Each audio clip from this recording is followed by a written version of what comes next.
Cigarette খান? হ্যাঁ, প্রতিদিন প্রায় 25-30টা। অন্য কোনো নেশা আছে? জি, সপ্তাহে 3 দিন হিরোইন, বিয়ার ও ইয়াবা খাই। প্রেম করেন? করতাম, কাল ছেড়ে চলে গেছে। রাজনীতি করেন? আগে করতাম, মারামারি করে 2 মাস জেল খেটেছে। এখন আর করি না। চুলের অবস্থা এমন কেন? কাটি না অনেকদিন ধরে। এত কালো হলেন কিভাবে? রোদ্রে সারাদিন ঘুরে বেড়াই তো, তাই। শরীরের অবস্থা এমন কেন? গোসল করি না অনেকদিন ধরে। I love you. Do you love me? মানে কি বলছে? আমার মতো একটা খারাপ ছেলের সাথে প্রেম করবে? কে বলেছে প্রেম করব?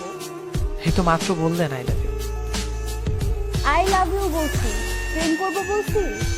এর আগে এই ছেলেটাকে ভালো করব, তারপর পাগলটাকে মানুষ করব, তারপর প্রেম করব। এর আগে প্রেমের কথা বললে মেরে ফেলবো বললাম। সত্যিকারের ভালোবাসা এটাই, যা কোনো স্বার্থ, চেহারা বা কোনো গুণের পরোয়া করে না। যে ভালোবাসার, সে মনের জোরেই ভালোবাসে।